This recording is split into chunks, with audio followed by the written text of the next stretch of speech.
Nah, Bapak Ibu, dampaknya kalau kita tadi masih memiliki mindset yang sama, maka kita mengenal istilah namanya burnout. Tadi sempat di-mention juga ya, ada yang bilang gitu ya, burnout Mas gitu ya, aktivitas banyak, pekerjaan di rumah juga banyak, tapi nggak ada yang selesai dan seterusnya. Nah, sebenarnya apa sih burnout itu, Bapak Ibu? Burnout itu indikatornya ada 3. Ketika kita dalam aktivitas pekerjaan mengalami salah satu di antara 3 ini, maka bisa jadi itu adalah saat kita burnout. Yang pertama adalah adanya rasa kelelahan, ya, kelelahan. Yang kedua adanya rasa sinism atau rasa sinis, dan yang ketiga adalah ada rasanya inefficacy atau ketidakefektifan dalam aktivitas kita. Nah, kelelahan ini secara emosi. Jadi burnout itu kelelahan yang secara emosi ya, Bapak Ibu. Kalau kelelahan secara fisik itu lebih kepada karena mungkin aktivitas pekerjaannya mengandalkan fisik gitu ya. Misalnya teman-teman kita yang bekerja di lapangan dan lain sebagainya. Nah, ketika kelelahan ini kemudian tidak kita kelola dengan baik, kelelahan emosi ini tidak kita kelola dengan baik, itu akan berdampak pada stres berkepanjangan.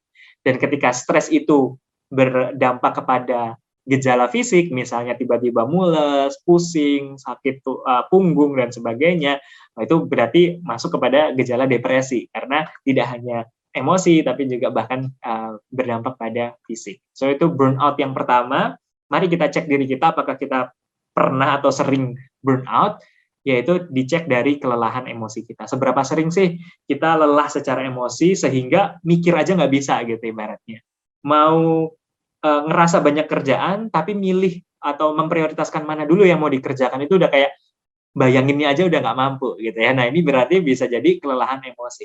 Karena bukan kita melakukan ya, mungkin kalau kelelahan fisik misalnya nih, ada tukang di dekat rumah kita lagi bangun rumah, mungkin dari pagi sampai siang udah mengangkut batu bata, tapi karena kelelahan fisik, dia istirahat dulu nih, tapi pikirannya masih bisa jalan. Oh, habis ini aku mau ngaduk semen, habis itu aku mau masang genteng gitu ya, dan sebagainya. Yang itu membutuhkan energi fisik yang sangat besar ya, ngaduk semen, masang genteng, ngecat, dan lain sebagainya.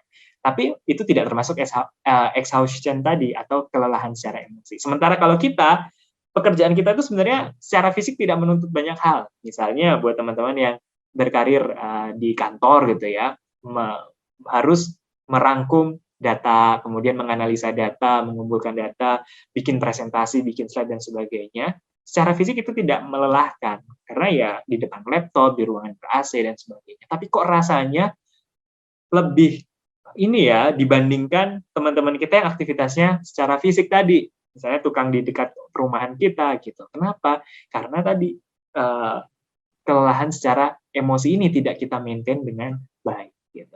Nah, yang kedua, gejala yang kedua, Bapak Ibu, munculnya sinisme atau respon negatif terhadap pekerjaan dan lingkungan kerja. Kalau exhaustion tadi terhadap yang dikerjakannya, bayanginnya aja udah kecapean, padahal itu nggak melibatkan fisik terlalu banyak.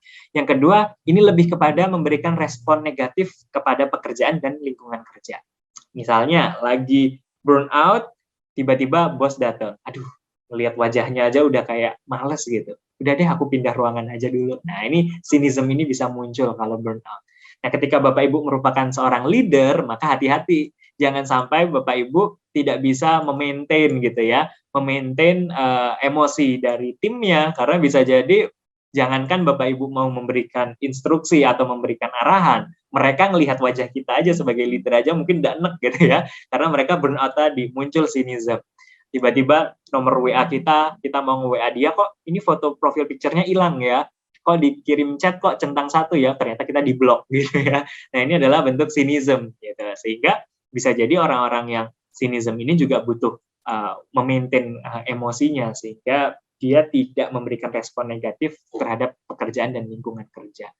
Dan yang terakhir, Bapak Ibu, ketidakefektifan ini akan muncul di orang-orang yang burnout, dan mereka akan merasa bahwa dirinya ini nggak ada apa-apanya. Nah, ini yang bahaya juga. Mereka sudah melakukan banyak hal secara